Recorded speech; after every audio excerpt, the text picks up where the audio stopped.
So, someone sent me this video and said I should react to it. It's Hamza talking about PMO addiction, right? We know PMO addiction doesn't exist. In the freedom model, it talks about that. I've experienced it myself. Every time you use porn, it's a choice. Blah, blah, blah. Anyway, that's my view. Hamza has a different view. He has quite a typical view, and I'm going to react to it. Pretty much, I do not like Hamza. I think that he's an arsehole. I think that he's a scammer. I think that his primary objective isn't to actually help you, it's to extract money from you.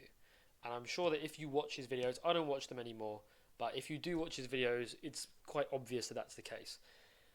But importantly, does the advice that he's giving actually help? I've skipped through a lot of this video just trying to find out where he gives the actual, steps as to how to quit porn.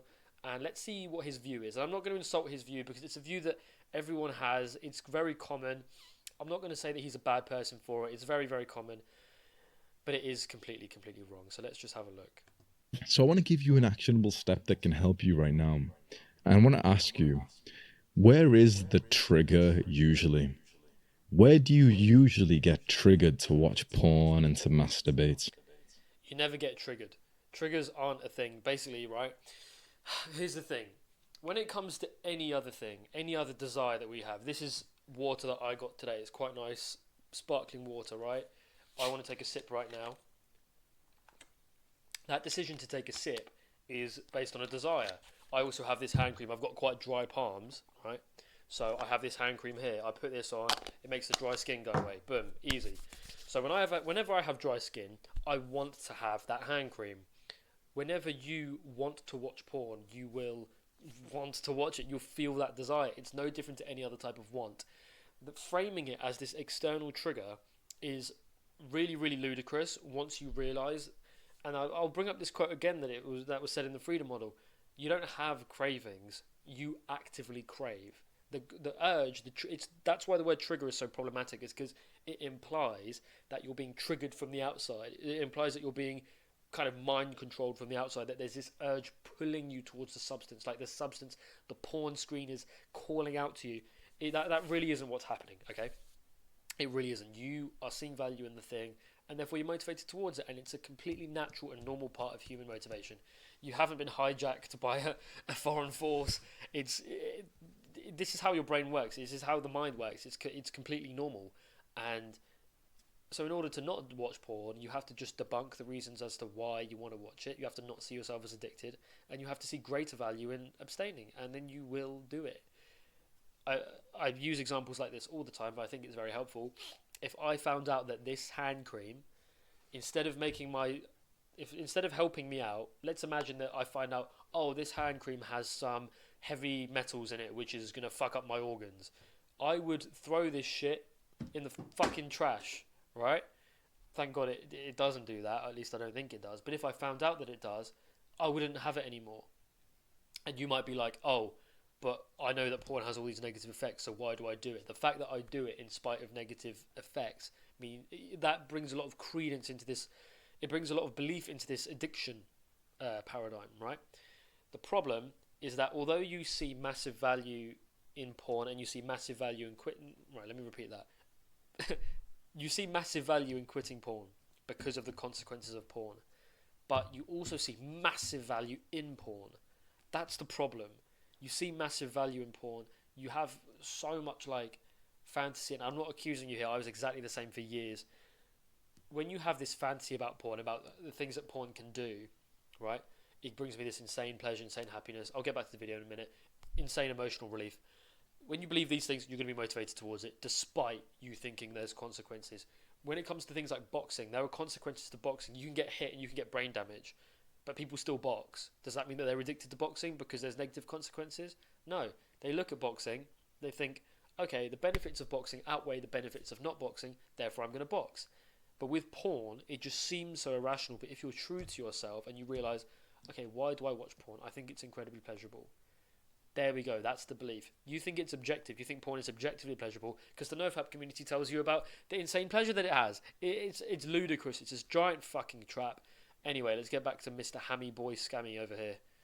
First of all, digitally, where is it? Do you often like, use your phone, go on a certain app or maybe a computer, and you kind of see something that triggers, like starts the cascade of you then going on to watch porn? So, for example, I remember when I was 15, 16, 17 years old, I used Reddit a lot. Reddit is kind of like a social media. I used that, and there's a lot of porn on there. And so I'd Hell scroll yeah, just there's a lot of porn on Reddit. Fuck yeah, there's a lot of porn on Reddit. Reddit was another one of my ones that I would frequent. Anyway, that's off topic. like a Jeffrey, bored, looking at all the posts and memes and stuff. By the way, his use of like Jeffrey is so fucking retarded, and it's such bullshit cult dogma. Fuck you, Hamza. And porn would just appear there. And so that used to be my trigger. I'd use Reddit. I remember trying to get onto NoFap and stuff, and I kept relapsing up until I deleted. So the word relapse is also really fucking problematic because it implies that you have a disease that you're relapsing from. You're not relapsing from anything. You're just using things for the reasons you see value in it. You know, if I want to go outside for a run, am I addicted to going for a run? Do I have the urge to go for a run, or do I want to go on the run based on the value that I see in it? It will make me feel good. You know, it's nice to be outside. I want to improve my fitness. I like running. Whatever. Like porn is. There's no difference between addictive substances. There's no such thing. There's no such thing as addictive substances and any other substance or behavior. The mechanism that we use is all the same. It's based on our beliefs, right? Porn is no different. Drugs are no different. It's the same thing. It's just that because people can't understand why would people pay these heavy costs for porn, they don't understand and they think, oh, it must be addiction. No, within the mind of the user, and if you're honest with yourself, you can realize that you can think, okay, why do I watch porn? I see immense pleasure in it. Yeah, that's the reason. Like, duh, that's why you like it. It doesn't mean it's real, but that's your reason. And the thing is as well, is you can have a reason for watching porn, you can have a belief for watching porn, but you won't realize it's a belief. You'll conflate it and you'll say, oh, it's subjective. And now that's where you get a problem, because now you've pedestalized porn massively in your own mind. It's a problem, right? So a lot of the beliefs that you have about porn, you won't even see them as beliefs. Alex Hormozy has this quote about beliefs, right? So let me just type it in. Alex Hormozy, belief quote. We question all of our beliefs except those we truly believe and those we never think to question. That perfectly encapsulates 90% of people's fucking mindset towards porn, right? Like, you think porn has objective pleasure in it. You think porn has these amazing powers that it doesn't have them. But if you believe it, you will believe it. You'll really see it as true. Anyway, let's continue. Deleted Reddit and like vowed not to use it. For you, it might be TikTok, it might be Instagram. You use these apps in an innocent way, and you end up stumbling upon something that triggers you to go down that, like, the point of no return. Point of no return. I don't want to laugh at this guy because, again, most people hold this view, so I'm not going to make fun of it. There is no point of no return. You just have a point where you want to continue. You want to continue. The porn doesn't force you. You want to continue, and you can easily not want to continue. Like, if I'm at the bar with my friends, I won't drink, but like 90% of the time I won't drink because I just don't want to. I don't find much value in it, but I'm not religious or anything. But sometimes I will drink. If someone bought loads of shots and they're like, drink, I'm like, fuck it, I'll fucking drink it. Why not? Right? And exactly, why not? I'm happy with just having that one shot. Some people will have that one shot and then they'll feel like, fuck, I now need to have a bunch of shots. I'm going to keep drinking, and they'll have this like slippery slope or point of no return. But my point is that's all in the mind of the beholder. It's all in your mind. You can moderate anything easily. Like, if I drink 7 cups of tea a day, that's not because I'm a tea addict. I just really see a lot of value in the tea. It's not like there's no addiction there. It's just and it's hard to believe for people when you see a person engaging in heavy use of anything. From your outside perspective, it's hard to view as to why they would do that. But that's your own ignorance. From their point of view, on the inside, it's very obvious as to why they do it. Right? If someone plays video games all day, the only point at which the person playing video games all day questions why the fuck they do it is afterwards, or when they're involved when they learn about addiction. Before I learned about porn addiction, I was a happy fapper and I would just fap to porn and I would be fine. and it was all fairly decent porn. It wasn't this hardcore shit. But then I found about NoFap, and I escalated in terms of my use, in terms of my frequency of use, my frequency of use, my intensity of use, the genres, everything just fucking went way heavier. Understandably so, because when you believe you're addicted, you get addicted. You feel out of control. When you believe something, you feel it. It's a truism. If I believe I'm gonna die, I'm gonna feel like I'm gonna fucking die. If I believe I'm gonna lose loads of money, I'm gonna feel like it. If I believe that this is poison, I'm not gonna fucking drink it, because I'm gonna feel aversion towards it. Or it could even be something to do with your real life. So, for example, it could be at 7 p.m., 8 p.m., 9 p.m., you're bored, lonely, there's nothing to do. You've done your work for today, you've been to the gym, and now you're just like bored. So you're like, yeah, like, I may as well. It could. That's so dumb. That's not why people do it. That is why people do it, but it's a reason. It's not a cause. This person's conflating cause. This person, Hamza, he's conflating causes with reasons. Watch my video on my channel called "Causes versus Reasons of Porn." Right? That is a long video, and I go through this little part of the freedom model, and it really, really, it fucking kills this guy's argument. There are no causes for porn use. There are reasons as to why people use it. There are some people who will go to work, and they'll come home from work, and their thing is having a glass of wine or a couple beers. Or this guy that I work with, he'll come home from work and have a joint. That's what he prefers. And it was funny. We were at the pub after work, and we were just talking, work colleagues, and he was like, "Oh yeah, my thing, I never really drink, but my thing is, I get home from work and have a joint." And I don't judge him for that, like Hamza probably would. That's his thing. My thing is, I get home from work and I want to have a green tea, and probably, what do I normally do?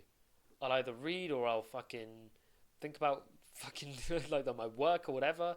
That's my thing. It's not like one's better. It's all in the eye of the beholder, right? So my point is that not everyone gets home and decides to porn out. And that guy who smokes the joint, he doesn't watch porn.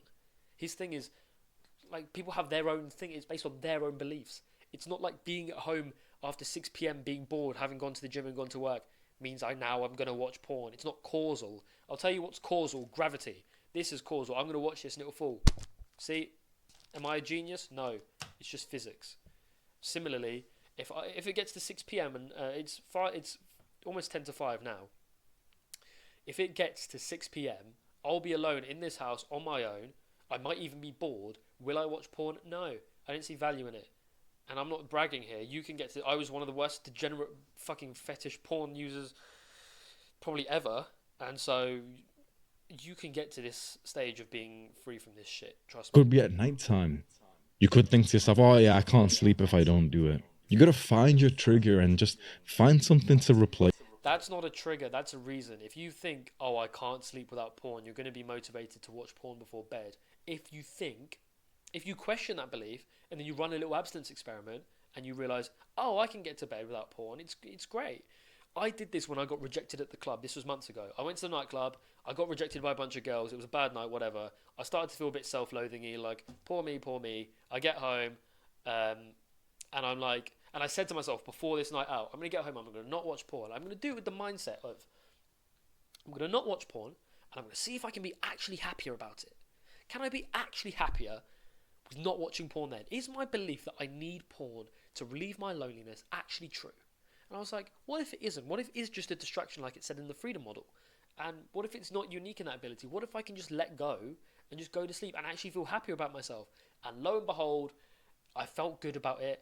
And in the morning, I felt good about it, and it was great. And then I went on more nights out, and I came back, and it was fine. And I just fell asleep, and it was great. And I built a new preference.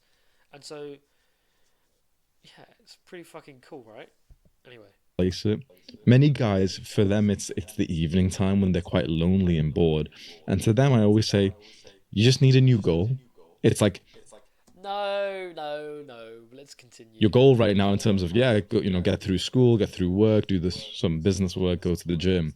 But that still leaves you with a good few hours of the day still left. Hamza's saying you need to occupy all hours of your day, otherwise you're going to watch porn. What the fuck? That's so retarded. And I understand from his point of view why he's thinking this way, but it's just not true. If you leave those hours of the day open, you waste them. And naturally, as young, horny young men, we start masturbating. No, it's not true. There's nothing that. Oh no, my hand's gonna grasp my willy and start jerking it. No, my friend, that's a decision. That's a choice based on value and belief. It's not an automatic effect of biology. It's not. But if you added in another goal on top of that, maybe it was to make a certain amount of money, maybe it was a different sport to train, maybe it was like a different kind of workout. You do your gym workout. What if you did like a mobility workout? What if you did a martial arts, like a boxing workout? This is really good advice in terms of life. Like you should probably like have more like hobbies and shit and do boxing and stuff. Like I think that's pretty cool. But you shouldn't do it for the purposes so that you don't jerk off. That's not how you want to be in a position where you could be bored at home for 12 hours and not jerk off because you don't want to. That's the goal. The goal isn't to be permanently distracted so that you don't jerk off, forever living a life in fear of the no fat monster that's going to grasp you and control your mind to jerk off to fucking fetish porn. That's not life. That's living a shitty life. You don't want that. What if you learned? What if you got into reading books? Since I started reading, I found it very hard to ever like watch porn or masturbate just because like why would I for 10, 20, 30 minutes if I read that's actually going to change my life in a positive way and I'm going to learn things that I can implement and make more money and have more of a purpose and learn skills and traits and beliefs. Right, he built a new preference. Now, I'm not saying you should have replacement. Replacement isn't what you need, but he learned that porn wasn't all that. Like this was an organic process for him, is what it seems. If I watch porn, it's just dopamine that actually makes me feel bad. Whatever your trigger is, just think about it right now. Don't subscribe to this trigger viewpoint. As soon as you do this, guess what? When you believe in triggers, guess what happens when you like have the want to watch porn? It doesn't become this harmless thought. Or say you have the thought about porn. The thought about porn becomes a trigger, and now you feel like you're losing control. I've been there countless times. I'm telling you, it's due to belief. It's not due to reality. Because now I'm not in that position, and nothing's changed in terms of the porn. Nothing's changed there. It's all my internal state. It's an inside job. And just think about how you could replace it with something that's a little bit more. Don't replace shit, dude. What you need to do is examine your beliefs, change your beliefs over time, and then now you have new time. You can now do new shit, and you can realize, fuck, I've got loads of time. I can do new stuff. It's cool. Like it's dope. Productive. Do the hard work, especially when you don't feel like it. And with that fucking saying, I've seen this cunt, right, go up the fucking mountain, and we all did a cold plunge. I'm going to repeat this story here. I was at the top of the mountain, and I met Hamza in real life, right? That's why I don't like him, and I'm happy to fucking call him a prick, because he is. He's a hypocrite. We're at the top of the mountain, and there was this lady struggling up the hill, and then he was like, do the hard work, especially if you don't feel like it. And he literally said it, and I was like, fuck, he actually said this little phrase. And then we came down the mountain, and me and a few other guys, we jumped in this cold water, because my friend, he was like, oh, do you want to do a cold plunge before we, on the mountain, when we're coming down? And I'm like, fuck, I don't want to do that. That sounds horrible. Bearing in mind we're climbing the biggest mountain in the UK, and it was fucking hard.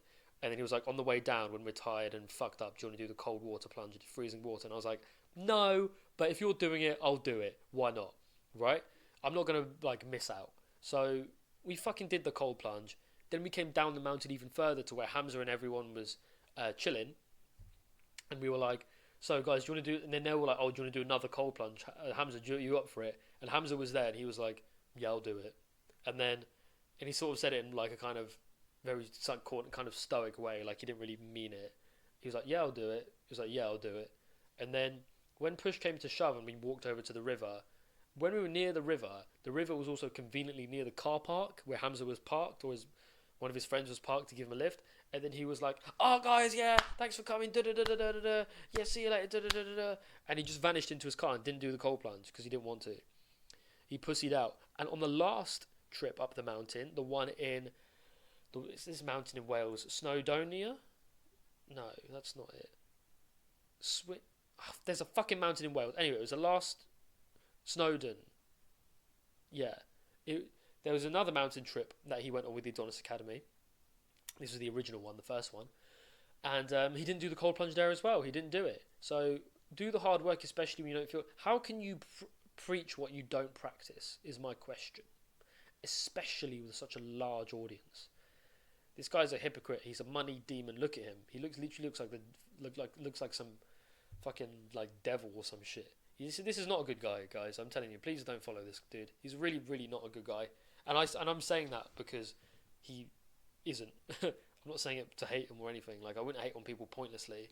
I'm saying it because I've seen things with my own eyes, and it's pure hypocrisy. And look at how he's trying to just extract loads of money out of people who are desperate for help. It really does break my heart. Anyway, that's my take. In conclusion, this guy has a very causal view of porn. He thinks that, like, if you don't have something to distract you, you watch porn. That's not true. You can actually learn to prefer not to watch porn. I could sit in this house for 12 hours and I wouldn't watch porn, right? I'm 24. I'm like a horny young dude, technically speaking, biologically, whatever. Another thing is that I think that's basically his view, right? You've got to have distractions and you've got to occupy your time with stuff. It's not true. You just need to change your preference. You need to debunk the beliefs. You need to debunk addiction, and you need to learn to prefer not porn. And that doesn't mean you need to replace activities, because the problem with replacement is when you replace stuff. Let's say you replace it with the gym, right? So when you get back from the gym, then what? Then you're going to watch porn, because now you're no longer at the gym. You've made it conditional unnecessarily. So if it's like, oh, I just need to make myself not stressed, so then I won't watch porn. But what about when you are stressed? What about when you're not at the gym? What about when you are bored? You're always going to be bored. You're always going to be stressed at some points. Are you going to watch porn then? No, it's ridiculous. You want to be in a position where you, no matter what the circumstances are, you don't see value in it. I have had some shitty times in my life. Never have I thought about drinking alcohol. Never, because I just don't see value in it. And I've been blackout drunk loads of times. That alcohol hasn't, like, invaded my mind or whatever. It hasn't made me want it. I just don't see value in it, so I don't do it. It's really the same thing with porn, and it's hard to believe when you're in this constructed addiction, no fap mentality. It is hard to believe, but trust me, read the Freedom Model. I'll link it below. It's really, really the best, and you'll change your perspective, and you'll feel a lot better. You'll feel less hopeless. You'll feel more like better about everything. It'll really help you out a lot, and you'll learn. I don't want to watch porn. I feel good about it, man. I feel good about it, and you'll have more time, and you'll do more stuff with your life, and you'll just have more energy. Your dick will get harder. You'll view women in a better light. It'll be nice, man. But please don't listen to Hamza. And don't listen to NoFap. Stay away from that shit.